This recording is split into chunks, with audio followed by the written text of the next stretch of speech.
아침 5시 30분, 박수는 알람 소리 없이 눈을 떴습니다. 70년을 살아오며 몸에 밴 시간이었어요. 복도를 조심스럽게 지나 부엌에 들어섰습니다.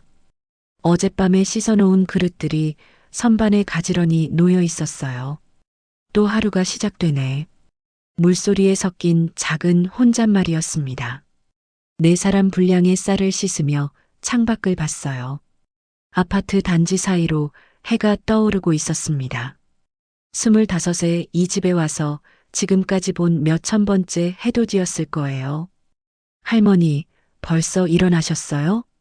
큰 손녀 유진이 머리를 헝클어뜨리고 나왔습니다. 고등학교 2학년인 유진은 요즘 입시 준비로 늘 피곤해했어요.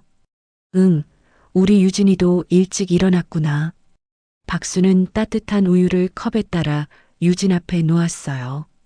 이런 작은 배려가 그녀를 버티게 하는 힘이었습니다. 1시간 후 집안이 분주해졌어요.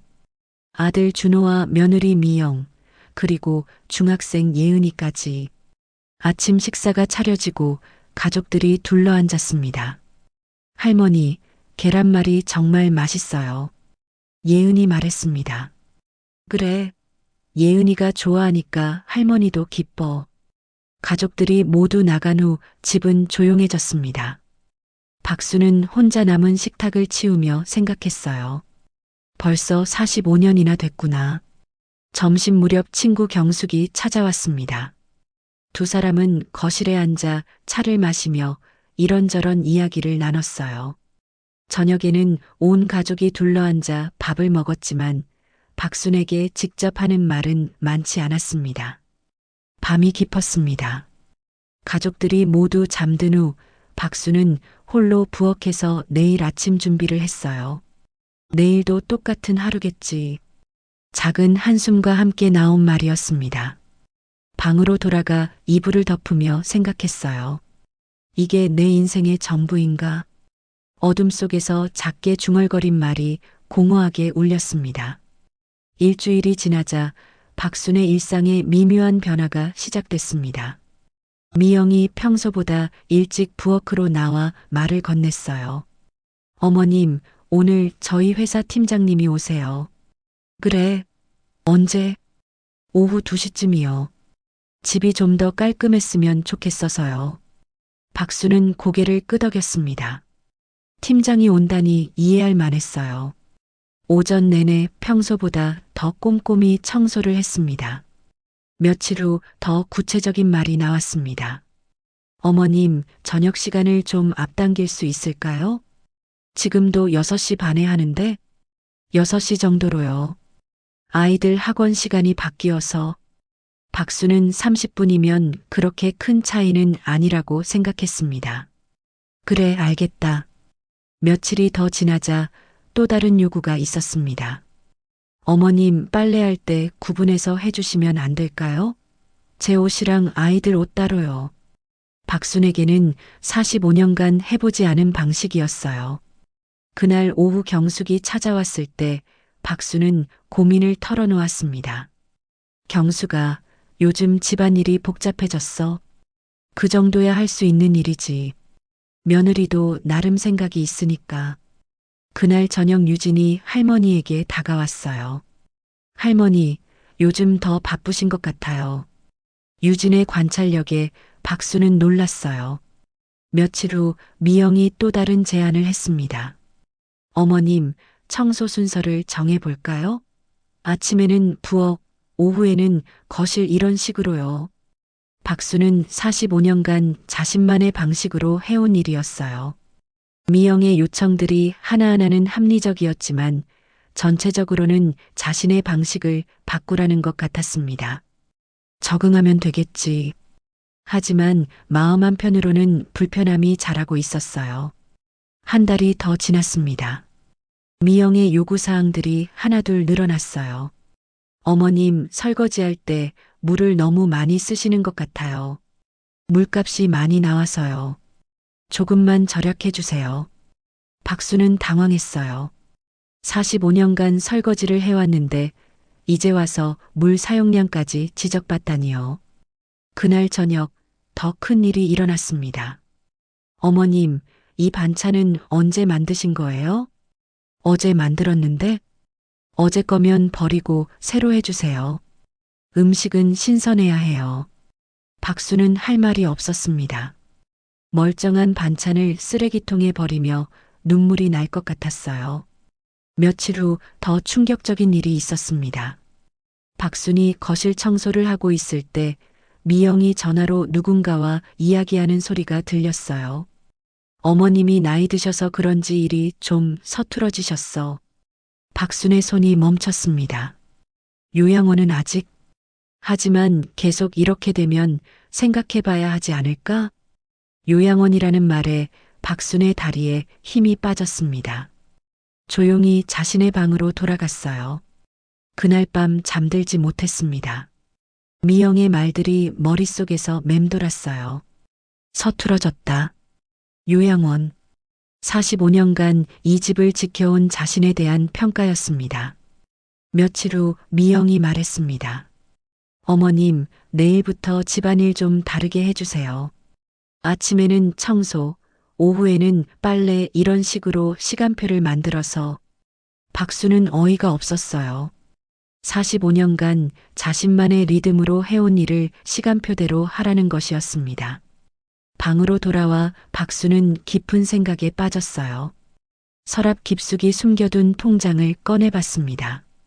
45년간 조금씩 모은 돈이었어요. 이 돈으로 뭔가 할 수 있을까? 처음으로 자신만을 위한 생각을 하기 시작했습니다. 박순아, 너는 정말 행복하니? 작은 목소리로 자신에게 물었어요. 대답은 나오지 않았습니다. 이대로는 안 되겠어. 45년간 해온 삶을 바꿔야 할 때가 온 것 같았어요. 경수가, 나 상의할 게 있어. 친구를 불러 조용한 찻집에서 만났습니다.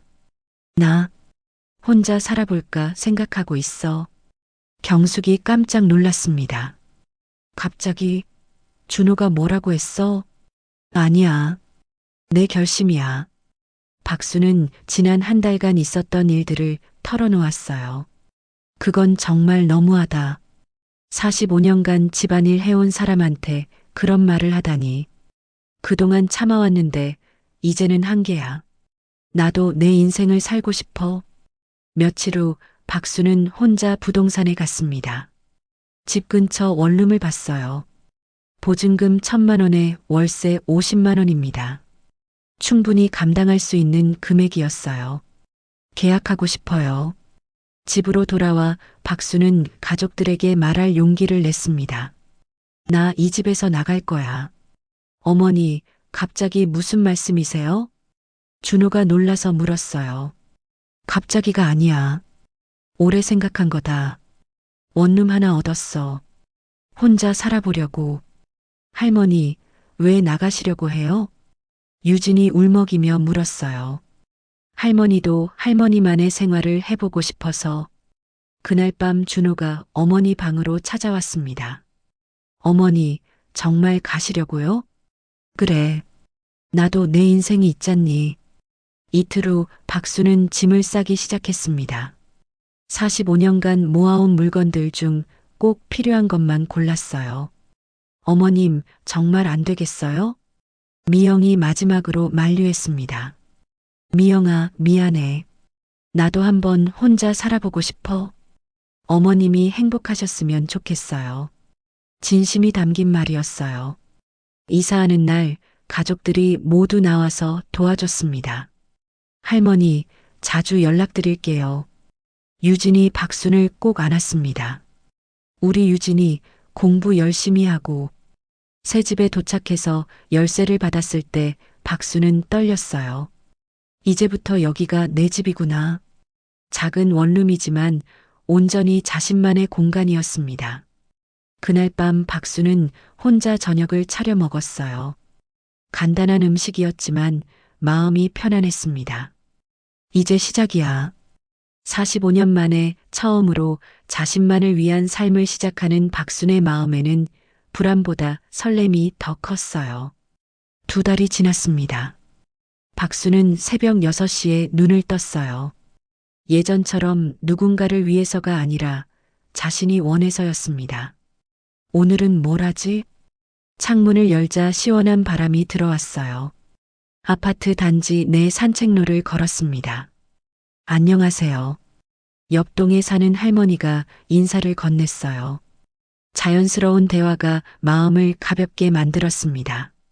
집으로 돌아와서 혼자 아침을 준비했어요. 천천히 밥을 먹으며 오늘 계획을 세웠습니다.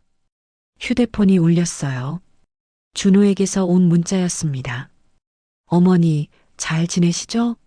유진이가 할머니 보고 싶다고 해요. 박수는 미소를 지으며 답장을 보냈어요. 잘 지내고 있다. 유진이한테 할머니도 보고 싶다고 전해줘.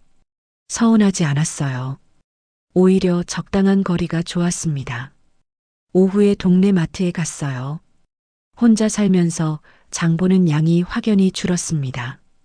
할머니 혼자 사세요? 계산하면서 점원이 물었어요. 네, 혼자 살아요. 대단하세요. 부담스럽지 않은 대화였어요. 저녁 무렵 경숙이 찾아왔습니다. 순아, 어때? 혼자 사는 거? 생각보다 좋아. 자유로워서 외롭지 않아? 아직은 괜찮아. 오히려 마음이 편해. 며칠 후 유진이 혼자 찾아왔습니다. 할머니, 어머, 우리 유진이. 어떻게 왔어? 유진을 보니 반가웠어요. 하지만 예전처럼 안쓰럽지는 않았습니다. 할머니, 표정이 더 밝아지신 것 같아요. 그래, 자유로우니까 그런가 보다. 함께 저녁을 먹으면서 유진이 말했습니다. 엄마도 요즘 집안일하면서 할머니가 얼마나 대단하셨는지 안다고 했어요. 박수는 웃었어요. 유진이 돌아간 후 박수는 일기를 쓰기 시작했습니다. 몇십 년 만의 일이었어요. 한 달 후 준호 가족이 모두 찾아왔습니다. 어머니, 어떻게 지내세요? 잘 지내고 있어. 할머니 정말 달라지셨어요. 예은이 말했습니다. 더 밝아지신 것 같아요. 함께 저녁을 먹으면서 준호가 말했습니다. 어머니, 죄송해요. 그동안 어머니 기분을 몰랐어요. 이제 와서 무슨 소리야. 다 지난 일이야. 미영도 말했어요. 미안했어요, 어머님. 제가 너무 까다로웠나 봐요. 아니야. 각자 생각이 다를 수 있는 거지. 가족들이 돌아간 후 박수는 창문 앞에 앉았습니다. 저녁 노을이 아름다웠어요. 이제야 진짜 내 삶을 사는 것 같아. 70세에 시작한 새로운 인생이었지만 박수는 후회하지 않았어요. 며칠 후 경숙과 함께 문화센터에 갔습니다. 순아, 뭔가 배워보는 게 어때? 이 나이에 뭘 배워? 나이가 뭐가 중요해? 하고 싶으면 하는 거지. 노인서의 교실을 구경했어요. 할머니들이 집중해서 글씨를 쓰고 있었습니다.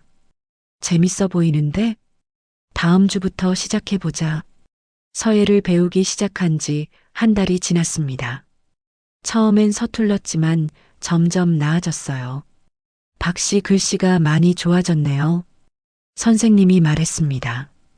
감사해요. 재밌어요. 45년간 남을 위해 살다가 이제야 자신을 위한 시간을 갖게 된 박순이었어요. 그날 저녁 일기에 박수는 이렇게 적었습니다. 오늘 서예 선생님이 글씨가 좋아졌다고 칭찬해 주셨다. 이렇게 내가 뭔가를 배우고 칭찬받는 게 언제적이었을까? 45년 만에 처음인 것 같다. 창밖으로 달빛이 들어왔어요. 따뜻한 빛이었습니다. 내일은 또 어떤 하루가 될까? 박수는 그 생각만으로도 설렜어요.